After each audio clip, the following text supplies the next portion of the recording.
Welcome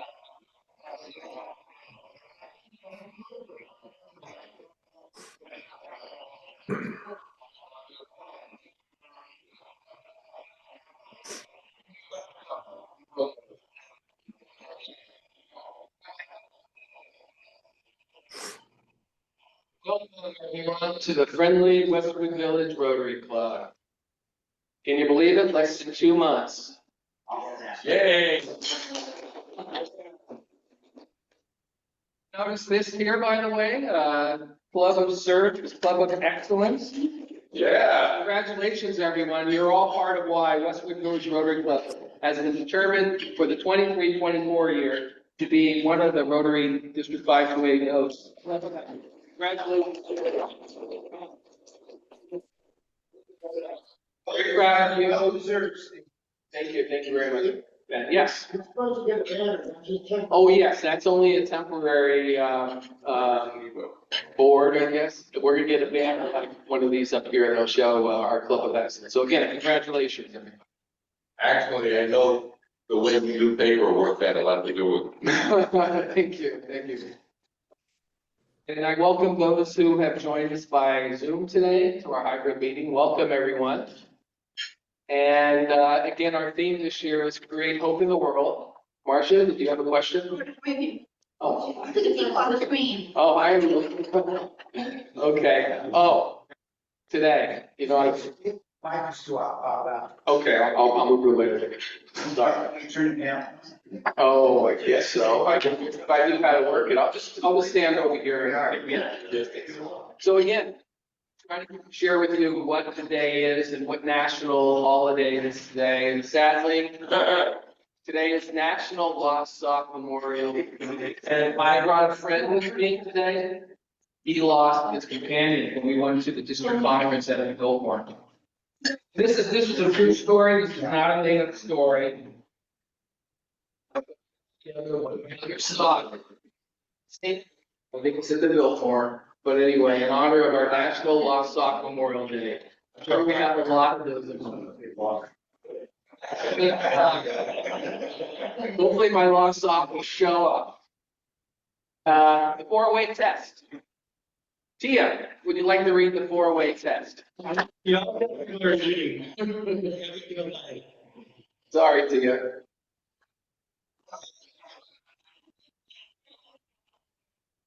Has it been all concerned? Will it build goodwill or better friendships?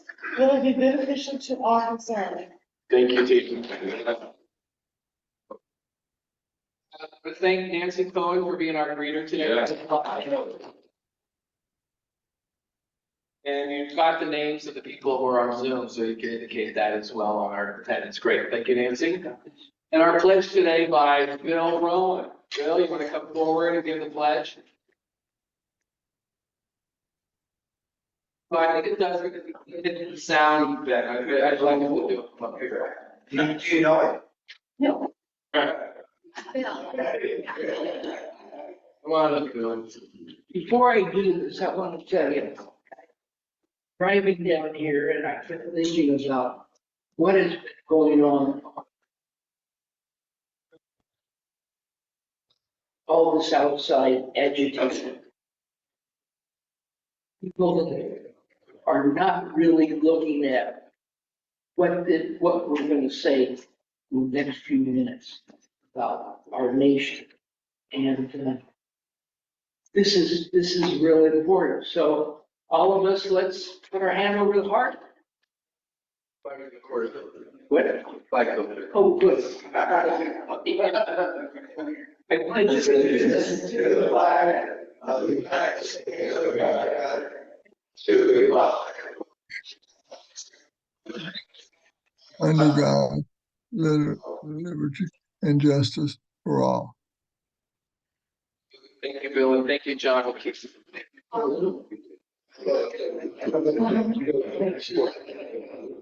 Chris Bradford. Thank you, Bill.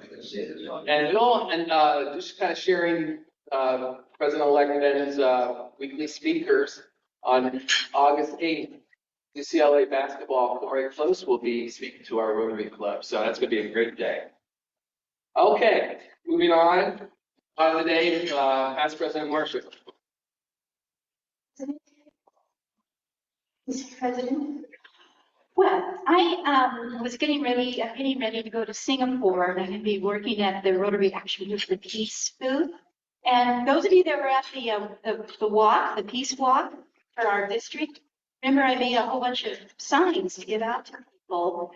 And somehow they heard about them in other parts of the world, and they wanted me to make some to have at the booth there. And so I was making this one. Peace begins with a smile. And you know, there's a lot going on in the world, all over the world, and none of us have much control over it all. And stuff going on in our own backyard here in UCLA. But we can always smile. And this is why Mother Teresa said that. And a smile literally helps with peace within other people that you're smiling at, whether you're smiling at the grocery store, smiling at a person checking you out, or someone at a bus stop, or someone perhaps at a Rotary Club. But having a smile really does help create peace. And they literally have documentation that helps people within when someone smiles at them. So the thought of the day is remember to smile at people. Thank you.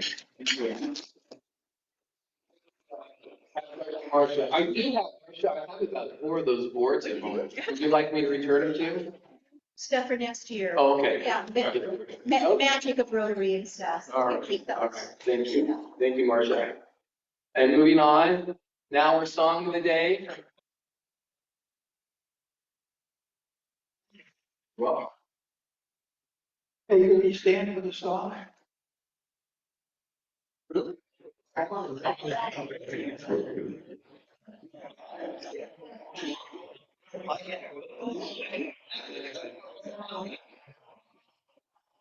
How much if one smile says the whole world smile at you? Yeah, you can sing that. Okay, let me put my rain hat on and then we'll give it a go.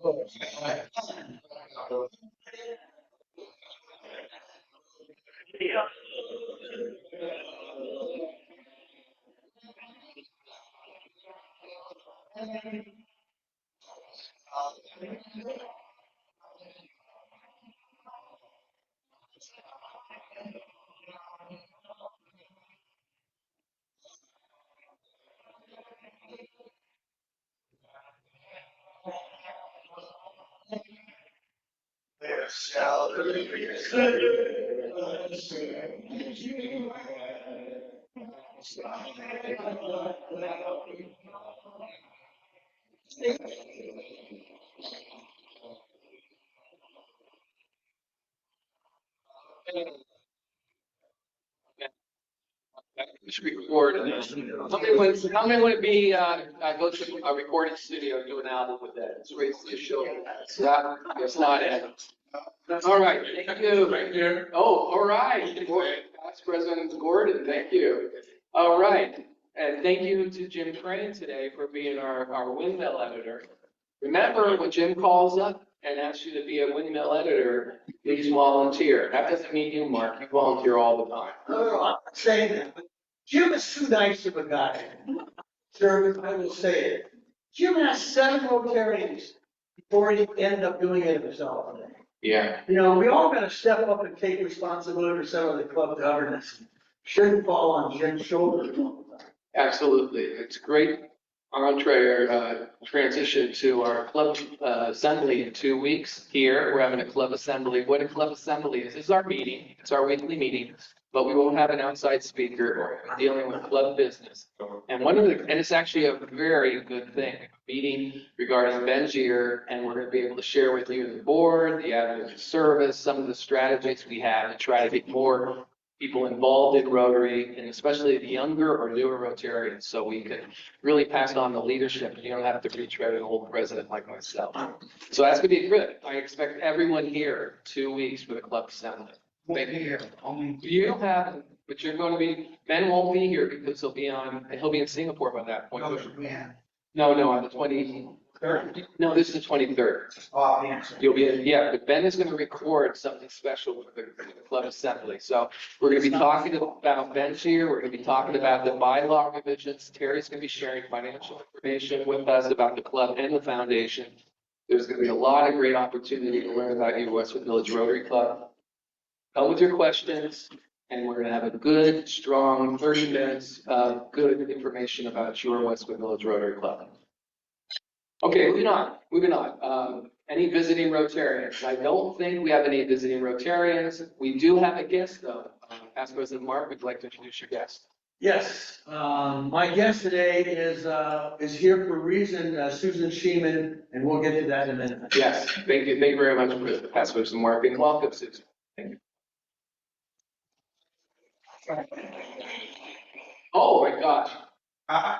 This lady, you cannot. I'm fine myself, but I'm finding her, so. Of course, definitely, the words were ever spoken, my better half. Yeah.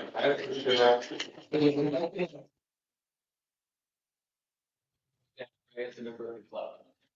Okay, recap of the district conference. That's why Ben and I are dressed like this. We went Friday night to the Dodger game. We all wore this, like 250 Rotarians from the district there. We were on the big screen so many times, we thought we had played the game. But anyway, here it is. We all wore this. Most of us did. Some of us didn't get their T-shirt. I bet you all get yours. At least that's my promise. I have their promise. Yeah. Who won? The Dodgers did it, not an overtime. Right. Overtime. Listen to me. Let me tell you. That was a lot of fun. And then Saturday was, and it was a shortened district conference. Some of you have gone to district conferences, and generally it's not Thursday and Wednesday. Essentially, other than the Dodger game, it started Saturday morning, 2 plenary sessions, morning and afternoon, and then evening was the governor's ball. Brought here a couple of pictures, and Sunday morning they announced the clubs of excellence, and you can see we were one of the clubs. They have a small club, medium club, and a large club. We actually shared the award with the Burbank Sunrise Club, and the large club was Wilshire, and the small club was, I forget. Lawndale, that's right, Lawndale. So, and then here's on the left is our own past president, Gordon Fell. And thanks for 6 long years as being our district treasurer. And so District Governor Makiko made a special acknowledgement of Gordon's hard work and appreciated work. So thank you, Gordon, on behalf of the district and behalf of the club. It's going to have great to be back in Arlen with us to do financial information. So anyway, thank you. And on the right, you might remember Vicki Pullett. She's an RI director, and she was actually the keynote speaker at lunch on Saturday, and we all got to get to know her back in August when she visited the club, and she saw that we had won, and she and I had our picture taken. Delightful woman, delightful Rotarian, and I was bet, I'll take anyone who's bet on this, she will be an RI president. And then, Friday night, here we are, Mark was there, and Ben, and Mike Newman, myself. If anyone can tell me who this is right here. I know. Of course you do, you were there. Oh, that's your son. No. That's my son, Joe. Right. Little bit on the fine for, no, you took the picture. But anyway, that was so much fun, the game, and then all the things over here again. And again, here's the board down here. Saturday night was the governor's ball, and I think we should share with everyone this particular. This is the best. Oh. Turn on the lights. Yeah, turn the lights off. Share it.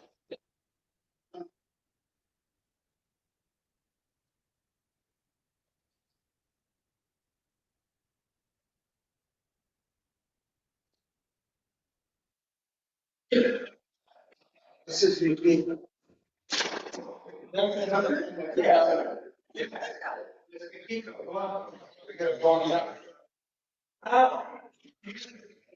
Yeah.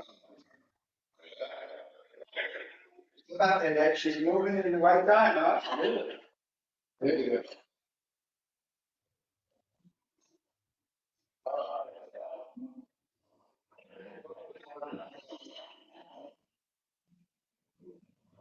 Good answer, I can tell you.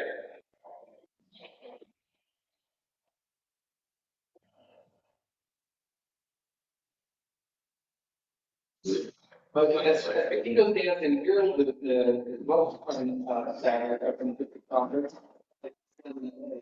They'll dance around, they can look at it. You notice that the book itself is art and stuff. One page, acknowledgement. Yeah. Here. That's our page right here. So it lists out with the district conference for next year. Yeah, district conference for next year. So that.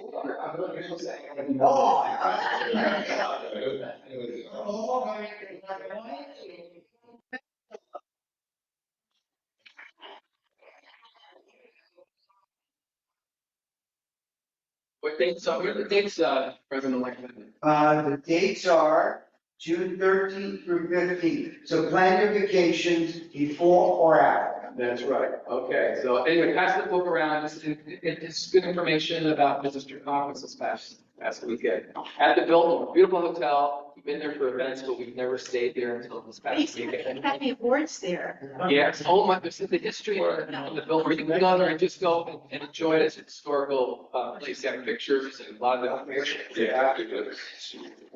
And District Governor Keith will, and you'll hear more about it from Chris in a few minutes, will be at our C on May 19th. Anyway, speaking of announcements, I'll go through these quickly. Monday, our William McAnally will be at the Beverly Hills Hotel. And thank you for those of you who signed up. 14 of us are going to Do you have a table? lunch. We have a table, plus 4 others will sit at the table next to us. It's not too late. You can sign up all the way until Sunday. So if you have an interest in going, we'd love you to be there. I mean, show of hands, who's going to be there on Monday? Outstanding. Thank you very much. Marcia and Diane. Everyone, I thank you. But it's not too late. It's not too late if you want to go. Anyway, moving on. Next Saturday is the district assembly, what they call spring training. This is learning about certain people will be How involved in many people are leadership. planning to be there? And I think we need 2 to take the class to get the gold. Yeah, I would sign up. Diana, maybe. I think all the people. So I think we have a few more than that going, so, if you are involved in leadership, consider going. It's out at the Woodbury University in Burbank. And then the C, Christian, want to share a little bit on C? I'd like to comment on the district assembly. Those who want to carpool with me, come to my house at 7 in the morning on Saturday. Chris and I are going to pick up Janet. So we'll all go.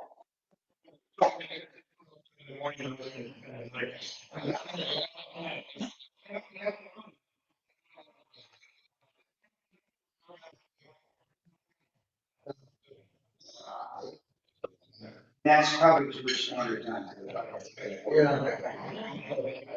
All right. Okay, on the 19th, at our house, we've got about 25 to 30 people coming. I'd like to have as many people as possible. I haven't heard from everybody. Mark, you have offered to take Janet and Nancy. Do you have room for Ed Jackson as well? Yeah. Okay, so that resolves that. Sharon, I haven't heard from you. I don't know if you're able to come. We'd love to have you. Can you please let me know no later than today? And you drinking wine, this is a perfect place, man. Phil, you're gonna get back to me no later than today. Taya, Christine said that she can go, someone can pick her up. who's that? Christine Claiborne. No. She go what? Which one was She can go if someone picks her up and takes her there. We'll figure that out. Christine. I'm sure that somebody, if Marcia and I might be able to do that, we'll figure that out. Okay. All right, where I live is the Pacific Palisades Highlands. And It's 3.2 miles from Sunset Boulevard and Palisades Drive. It's a big canyon. We have parking, but we don't have a great deal of parking. So if you carpool, that would be wonderful. I'm asking everybody, since we have such a large number, to please either bring an appetizer or a dessert. And let me know what you're going to do so I can be well prepared for it. We're looking forward to a lovely event. If you haven't been to the Palisades Highlands, it's a little bit different. What I like about it, it doesn't go into the valley, so it ends right there. So there's really not a lot of traffic there at all. And it could be a little bit warmer because we're 1,400 feet above sea level. So please bring sunglasses and a hat. And we have plenty of seating for everybody, either inside or outside, and I look forward to seeing you all Thank you. there. You have email? Yes, it's on the invitation. Okay. Any questions, reach out to Chris or me. Moving on quickly, again, May 23rd, I expect everyone to be here, either in person or if not possible in person, to be in via Zoom. The 30th is my, what I call the day of activities. We're going to start at the Collins and Katz YMCA food packing. Actually, Devin informed me she was there this morning doing good work for us. We're going to do that at 8:30, and there's sign-up sheets on each table, so please sign up for that. Also, we have the activities. I've planned 2 activities so far. One is golfing at the VA Heroes course. That's all lined up, $30. That number's a little bit tentative, but that's probably gonna be about $30 for that. Steve, is this incorrect? So May 30th or something? May 30th, yes. Or the 23rd? No, the 23rd is the 11th, that's May, Thursday, May 30th. This day, we're also gonna be dark. We're dark next week on the 16th, because we committed to district government keep of that. It would be dark the week the international president was in town, so remember, no meeting next Thursday, and all set out reminders on that. Then the 23rd, we're back here for the club assembly. Then on the 30th, that's the day of activities that we're doing the food packing down on the West Side Y, followed by social activities. And I planned 2 already. The pickleball at Culver West with my coach, Ben's good friend and former coach Ron, will be handling that. $25 for an hour lesson from him, whether you're a beginner or an intermediate. And then the golf will be up at the VA course. And lastly, if somebody else wants to organize something, I would really like that. If somebody wants to do maybe visit to a museum, a hike, walk along the beach, I don't know, whatever somebody would like to organize. So that's our Thursday, the 30th. That's our Rotary commitment, doing this activity. So please sign up for the food packing. I'm going to be following up with you. It's a 9-hole 3-part. Yeah. As it says on the paper, it's 11 o'clock. Oh, So we're gonna do the food packing at 8, and then we'll go directly there. And then I thought we'd just figure out some place afterwards to go to. That's a golf, pickleball. okay. And the pickleball the same way. Be there for the food packing and then go to the park for the lesson. And again, Ron is great. So much playing pickleball. And then it turns out everyone's intermediate. That's great too. You can start shooting that level too. So, one last thing before we get to the talk presentation. I still have 2 tickets left for Madame Butterfly this Saturday. $25 tickets. Afterwards, we're going to Sol Cucina in Playa Vista. I don't know if you've all been there. It's a wonderful mission. Pardon me? It's playing back in New York. It's a New York Met, but it's being simulcast in theaters throughout the United States. And the one we're going to, the one in Playa Vista, the cinema aren't there. And so it's a wonderful opera. I've seen it a few times. And so it's a high definition, just the sound quality is amazing, but it's going to be there at that's where we're going. If you're interested, Marcia, I have 2 tickets. And pick them both. They bought this one, there's just. Pick one, yes. Nancy's going, Nancy McCready's going, Ben and I'm going, Marcia's going, her brother Roger's going. So we have 6 people and we're looking for, to use up the last 2 tickets. Starts at 10 o'clock, so we need to be at the theater. Yeah, 9:50 in the morning. Okay, anyway, it's 9:15 in the morning, is that the time it was to be there. So if anybody's interested, I got 2 tickets, so please let me know. And then we're doing lunch afterwards. So, with that said, now it's my honor to make a presentation of a Paul Harris Fellow to a recipient who made a generous gift to our Rotary Foundation. Paul Harris once said, perhaps dreaming is not so bad if one dreams good dreams and makes them come true. Though Rotary, through Rotary, we make dreams come true. The mission of the Rotary Foundation is to support the humanitarian and educational programs, projects of Rotary International through our community and around the world. The Paul Harris Fellowship was named for Paul Harris, who founded Rotary with 3 business associates in Chicago in 1905. Fellowship was established in his honor in 1957 to express appreciation for a contribution of $1,000 to the Rotary Foundation. Today, we have the honor of thanking Susan Sheeman, a friend of the past president, Mark Rogo, for a gift to the Rotary Foundation, Susan with the Paul Harris Fellowship. Susan and Mark, could you please come forward?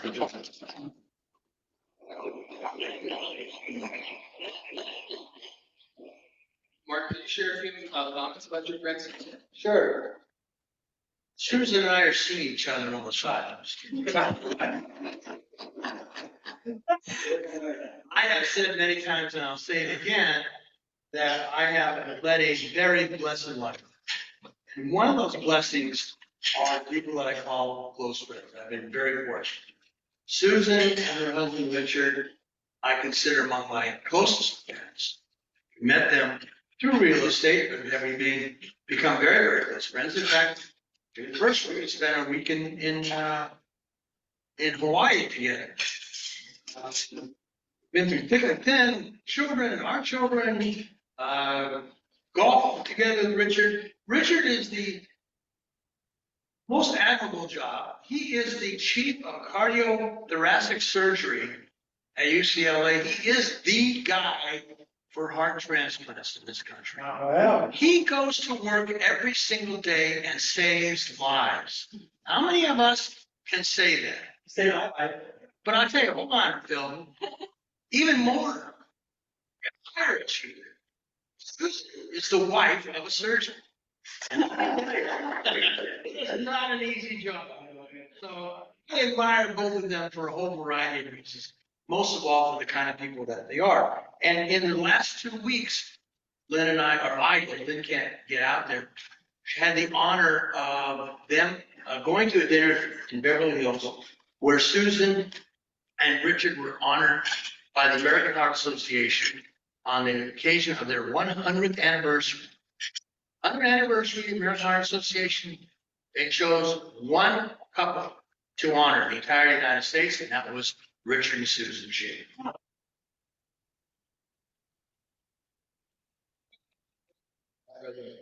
So, Susan, I'm not done. I got it. On behalf of the president of Rotary International and the trustees of the Rotary Foundation, I present to you your Paul Harris Fellow pin, which past President Mark has pinned, and a certificate. And may I present the certificate to you? And if you don't mind, I'll read what it says. Susan Sheeman is hereby named Paul Harris Fellow in appreciation of tangible and significant assistance given for the furtherance of better understanding and friendly relations among the peoples of the world. Thank you very much. Thank you very much.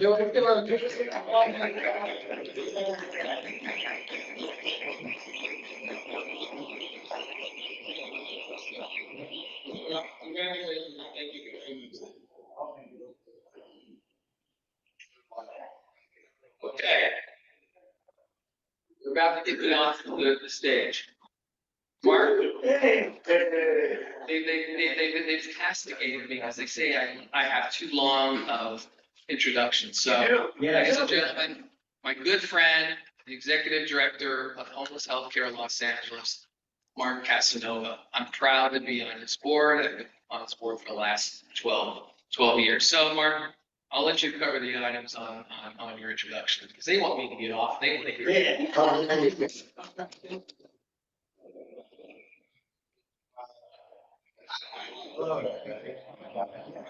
Around, I'm pretty loud, so I don't think I need the mic.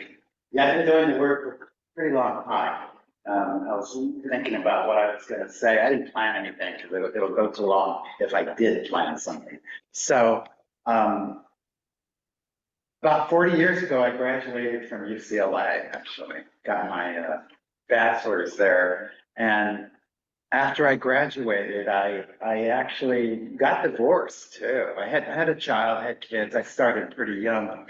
And I was sitting in a therapist's couch, kind of getting good therapy, and it was working. For me, mental health therapy works. So I thought to myself, I want this job. People come in, they lay down on a couch, and they pay you money. And I thought, well, that's the gig I want.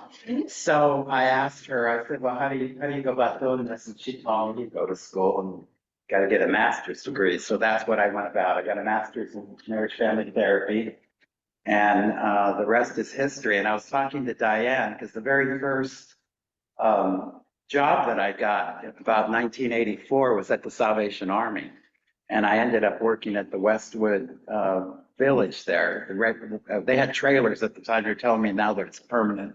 So yeah, I go way back in that sense. And in the 80s, it was a different situation, as you know.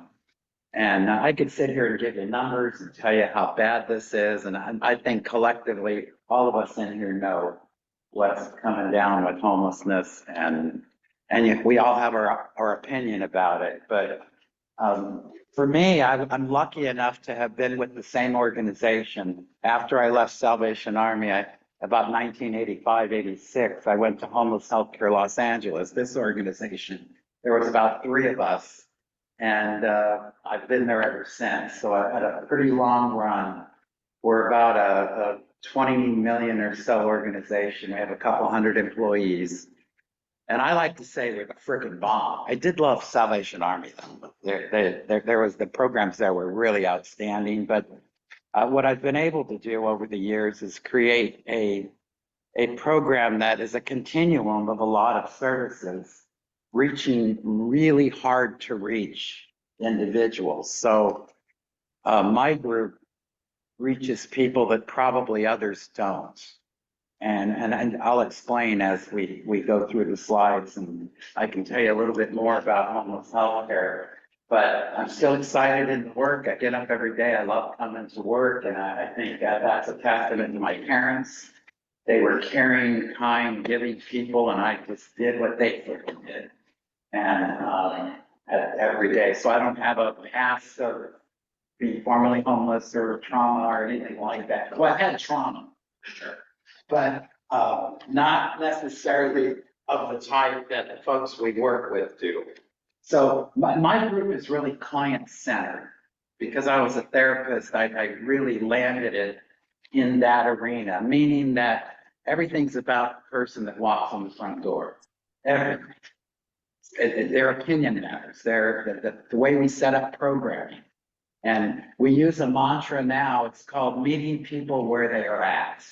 And it's a fancy way of saying, we're gonna listen to the person across from us and just do everything that they wanna do. And it's not our agenda, it's theirs.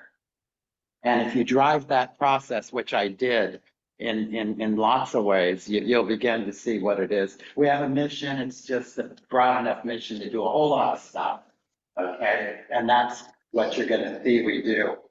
Last year, ending in 23, we saw about 40,000 people in all of our programs.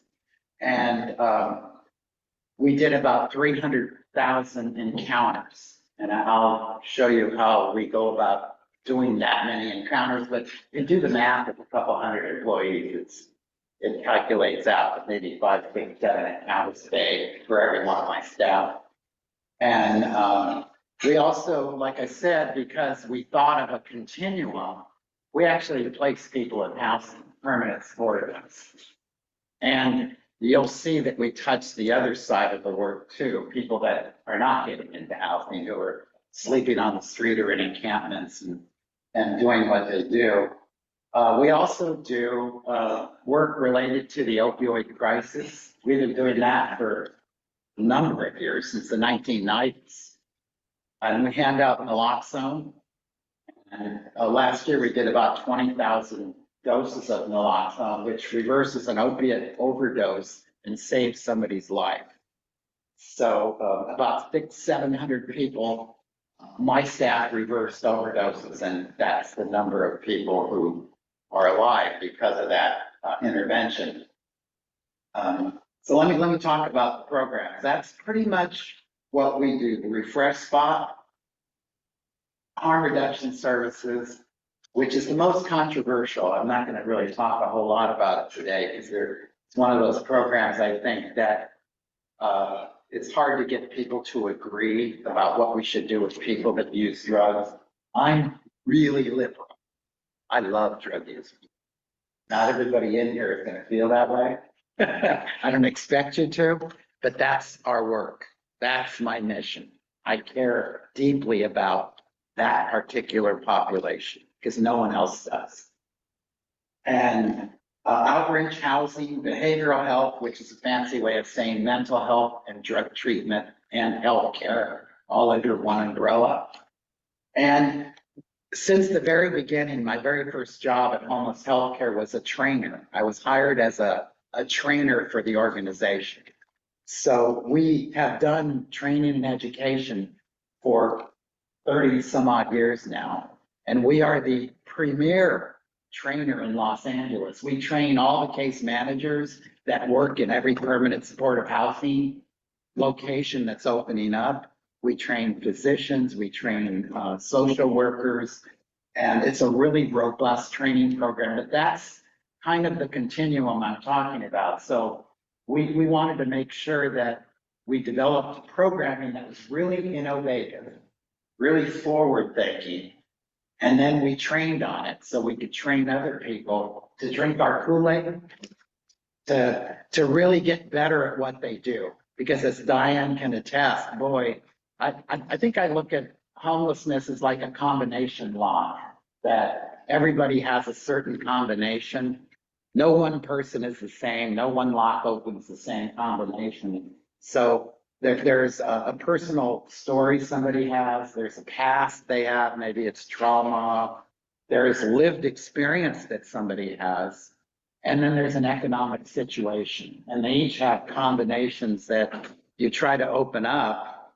And the better job you do, the more help you can give somebody. But no one's the same. And not everybody wants help all the time, which makes the work a little bit challenging, especially with the folks we work with that have particular substance use issues, mental health issues, they have health problems, you name it. We read about it in the paper. So it's been well documented.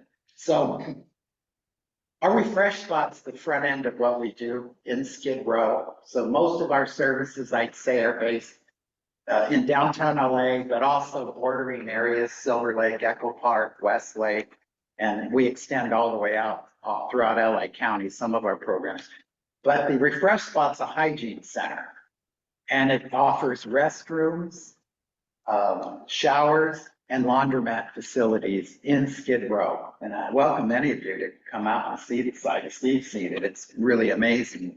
We see there's about 25,000 visits a month at the refresh spot.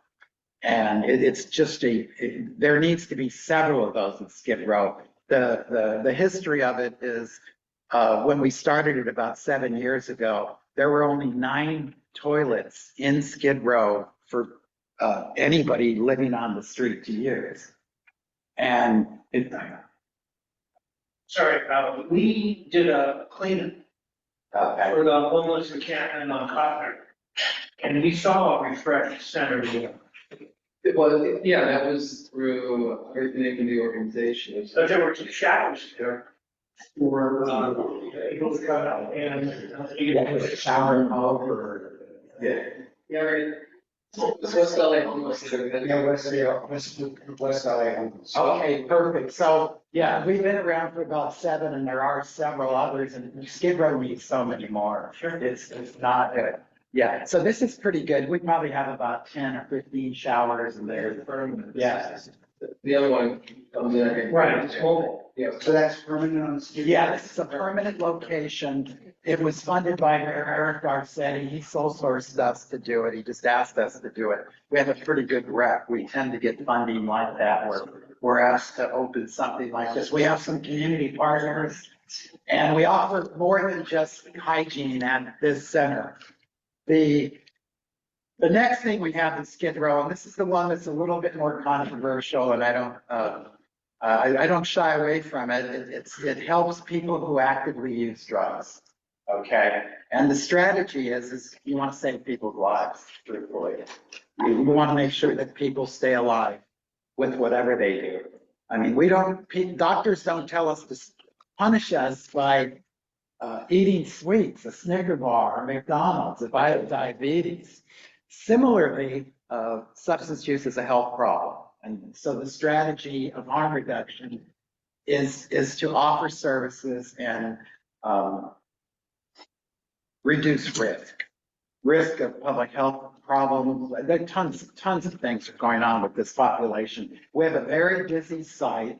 My group is actually in Skid Row in golf carts with oxygen, reversing opiate overdoses. And we've done hundreds at this point where people have been unconscious on the street dying and been able to revive them with naloxone and oxygen. We're doing what paramedics do primarily, really. And it is a severe bad problem, you should know. And some of you that have been in Skid Row know, but we have a really awesome program that addresses that particular issue. People come in and get services too as well. It's not just supplies, harm reduction supplies. It's a lot of things, healthcare, social services, referrals for housing, you name it. And that program's been around since about 94, 93. Mark, can I just briefly ask a question? Sure. Is this all pro bono to the client? Yes, absolutely free. How do they shoot? They just show up. We're so well recognized in the area. We have outreach teams that do, and I'll talk about it now, but we have outreach teams that go to the encampments out of the Legion Park, Silver Lake, Echo Park. There are multidisciplinary teams that have a nurse on it, a doctor, therapist, outreach workers, peers, substance use specialists, and they target encampment. We work with the council districts. So in 3 or 4 areas, we're doing encampment outreach. A citizen might highlight an encampment that's problematic. They'll contact the local city council. We work with CD1, CD6, CD13, and I think one other. And they'll contact us. One of these teams will go out. Doesn't happen overnight, but the outreach teams will address the encampment and see. And actually what I love about, it's called E6, the county in the initiative that we passed for Triple H years ago, created programs based on the alphabet. So E is outreach, E6 is team. And the E6 teams actually have a Section 8 certificate attached to it. So when they hit an encampment, people are definitely transitioning from interim to permanent housing and off the street. So it's not a whole lot of people can be in that program at once. We target about 80 per teams. We have about 80 people that are addressed in the course of the year. We have 3 teams, so roughly we do about 180 in the course of a year, transitioning people from encampments. And the other side of that is we actually are in the business of, we partnered with a housing developer who privately is building units for us. So we're lucky enough in the future to probably have a pretty big bandwidth of housing, which is attached to Section 8. So as you know, you read about the permanent housing, the whole building is Section 8. It's called project-based housing. So the units you see going up in the community that cost so much, 700,000 a unit, 800, are project-based. We operate a different model because I was really freaking smart. Well, your Section 8 housing administrated by the city or Well, it's administrated by, the HUD. what?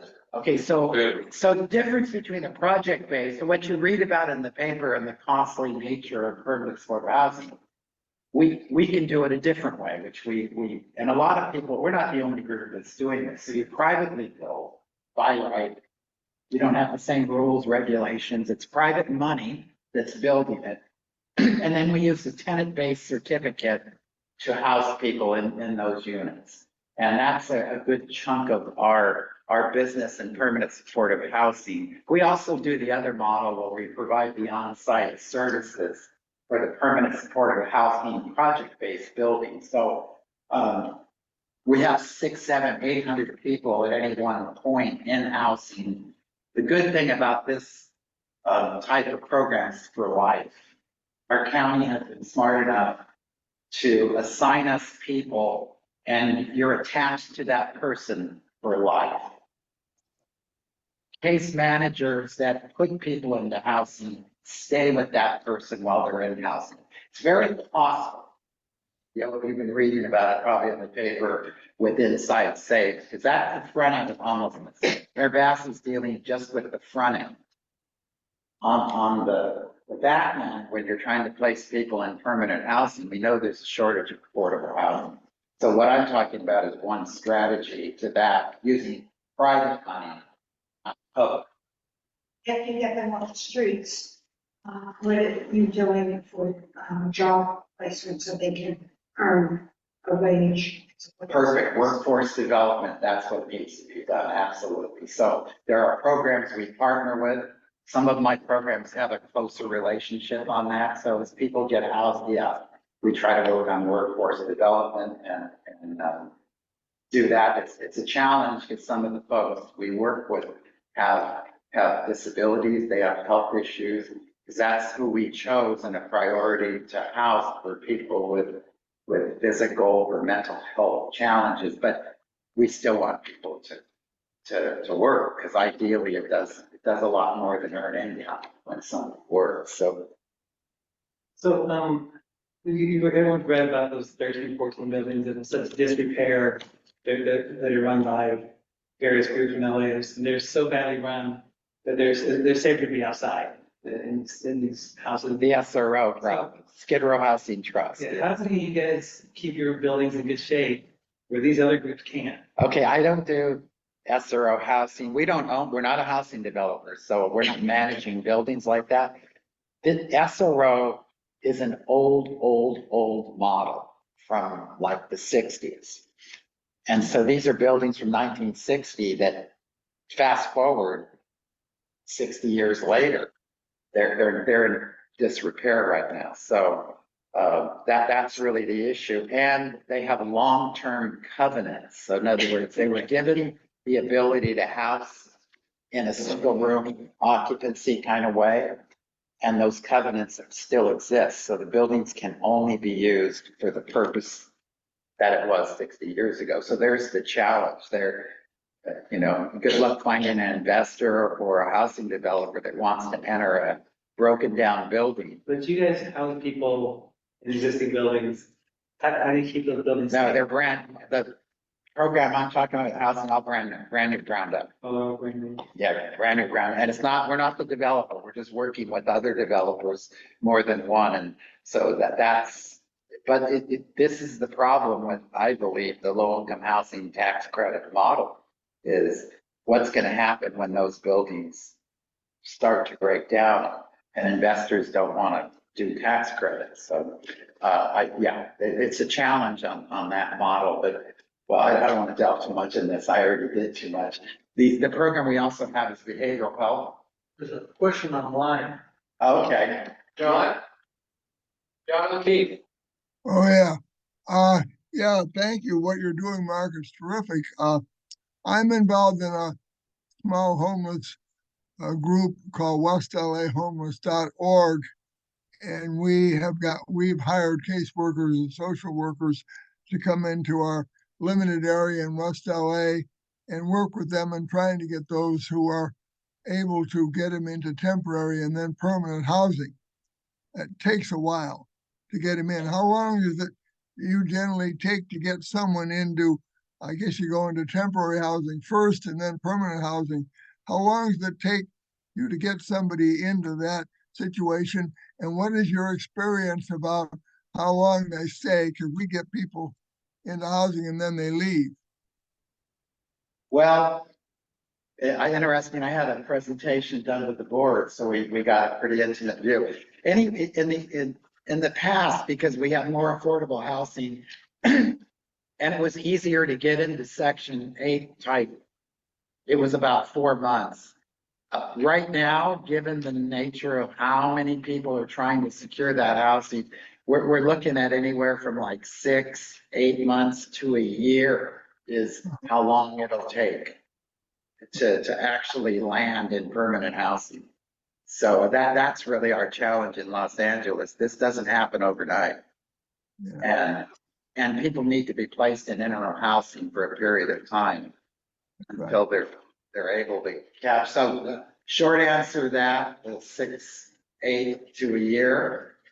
And I've seen it happen quicker, but the circumstances are different for everyone.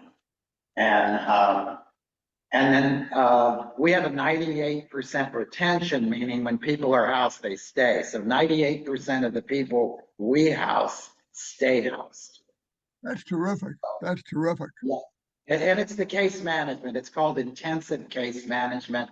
There are typically masters in social work and/or experienced case managers, and we have resources. So we do quite a bit. And one of them is behavioral health. So our buildings can also, people that get housed in the building can access behavioral health services, which is, like I say, a fancy way to say mental health therapy and counseling. We have lots of psychiatry. We're lucky enough.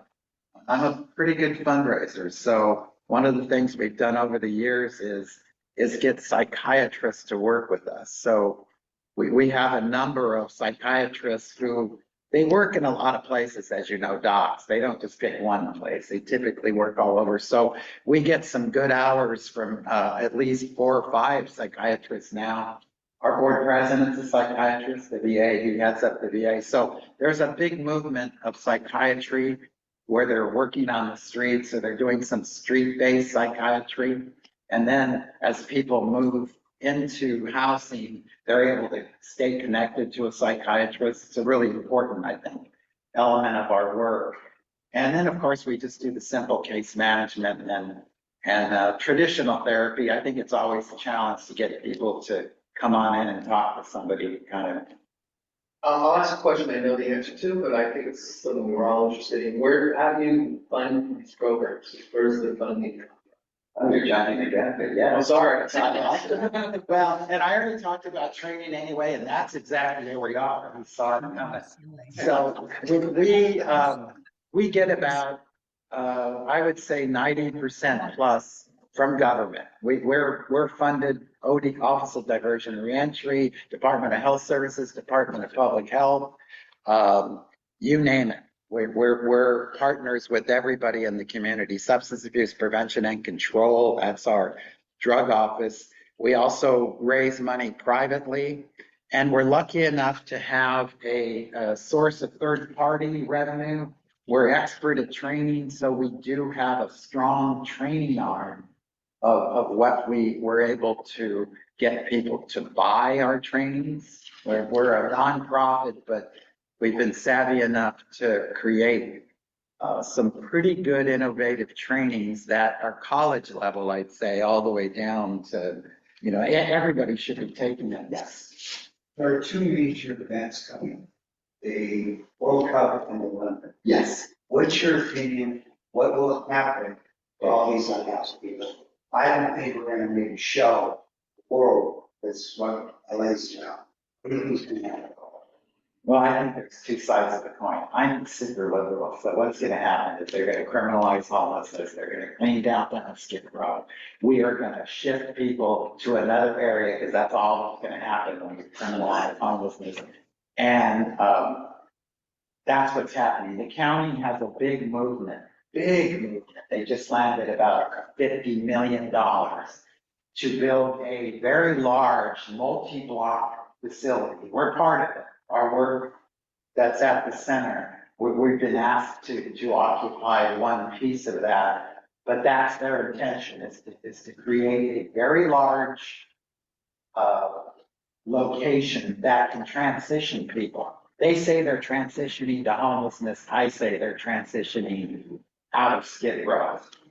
And it's a movement that's really grabbing on. So probably there's going to be a pretty aggressive and assertive move to clear out the area by the Staples Center and deep into Skid Row, unfortunately. I honestly think that's going to happen. If you're asking me if I'm a betting person, I think all powers that be are going to shift. By the way, I totally agree with you. I don't see it. It's probably the China. Yeah, well, there's not enough time to build enough. And in some ways, we have enough, but no one's going to allow people to move into the house unless it's available. So, The state government has spent $22 billion on the homeless.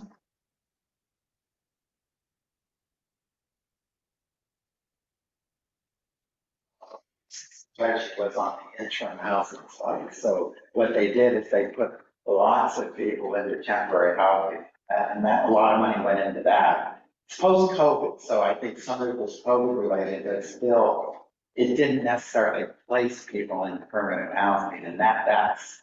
Well, I guess one of the problems is the accounting, and it's really not a good accounting. Yeah, my son just became a director of a legal group, a large legal group in San Francisco, and that's what they're grappling with right now. There's several groups that receive like 70 or 80 million, and they certainly do a whole lot with it. Yeah, we have a lot of that going on in California. It's a whole lot more than what I just said. Keep piggybacking on that. What is your budget to provide all these programs? And do you have to achieve certain benchmarks before funding is provided to you? Because I work on the Jewish Federation on what we call CJIN, Care for the Jews in Need, and we provide funds to many different organizations for their programs for homelessness and all the different programs, and they have to present their programs to us to see if they have achieve the benchmarks that we have asked them to do, and then we decide how much money we're going to give them. So I was curious. Well, I'd say that our county does a good job. So monitors come in and watch us. Absolutely. And matter of fact, that's my aim. We do so well fiscally because we can do the fiscal audits. You know, we mine the money. There's not no funny business going on, but it's the program side that I think the city and the county, because of what you're saying, there's a lot of eyes on it. No, we are given benchmarks, we're giving out, we have to hit benchmarks, outcomes. And I don't know what happens to people that don't meet it, because we always meet ours. So I couldn't sit here and say that the county will take your money. We give less, well, if someone does not reach the benchmark, if they're applying for funds, we give them less funds for the next year until they achieve that benchmark. Well, then we must be a shining star because they keep giving us more money. So I no, and truthfully, I think we are. We really do a great job of stewardship of the dollars. So yes. John? Yeah, one more question, Mark. Kind of start wrapping things up. So John, go ahead and ask your question. Okay, I know you have to do fundraising. How do you go about that, about fundraising, and what kind of donors do you approach to get your funding? Okay, well, that's where I'm ended up. We have a benefit coming, but I'm lucky enough, and you all in here are old enough to remember this, but so when I started the work 30 some odd years ago, we had comic relief. Whoopi Goldberg, Billy Crystal, Robin Williams. We were the LA group that received every time they did that telethon. And historically, we were able to capture donors. And we've continued to work with those donors. And so I was lucky in that sense to I was a better fundraiser than I realized at the time, but you know, it's a lot easier now. I'm sure I get. We have a lot of foundation support. Yeah. A lot of foundation support. Yeah, we get a lot of really good foundation support and corporate support and private. We're having a benefit. I brought some invites. I mean, I don't necessarily like to do that, but I have to and I need to. That's what I'm supposed to do.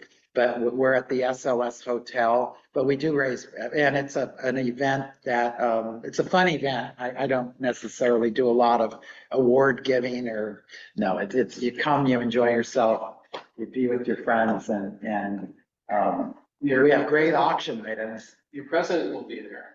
Marcia and I are going, as well as friends of ours. When is this? This is on June 2nd. June 2nd. It's a Sunday and It's always a fun event. Always put on, Mark and this group always put on a great event. Just Yeah. fun. And it's not like a typical fundraiser, I'll be very honest, because please, I've been to a whole lot myself where you sit at a table, you hear lots of presentations and it's, yeah, by the end of it, you just want to leave. No, this is a party, you're with your friends and it's good food. And so, yeah, please, if you're on a Sunday, you're free, I'd love you to attend. But thank you for listening.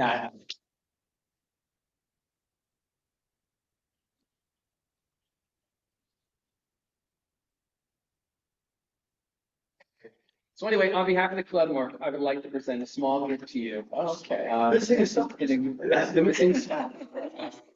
Anyway, so, Thank you all. Mark, and, been honored to serve on your board. Thank you for giving me that opportunity. All right, thank you. I'll give it a fire. President Steve, mentioned who's on the Zoom so that whoever's taking attendance. Yes, I think Nancy already got the people to Tia, but if you want to know, Mark, who they are, or, who do we have, Tia? We have John O'Keefe, we have Chris Bradford, we have Christine Clayberg. Yeah, Nancy, Nancy earlier, Nancy McCready, I think Steve Shearer might have been on as well. Yes, okay, good group on Zoom. Okay, next week, where are we meeting next week? We're in dark, exactly, no meeting, if you're interested in going to the, see the art president on Monday, please sign up. It's gonna be a wonderful morning, and, because it starts about 11 o'clock.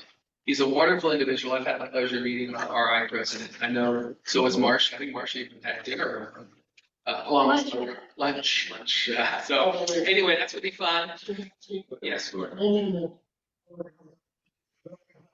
Yeah, it's $150 for lunch, but $50 is a charitable contribution, so, you will get a tax receipt for $50. And next 2 weeks again, it's the club assembly, and I really want everyone to go. Again, next week we're dark, 2 weeks, the club assembly.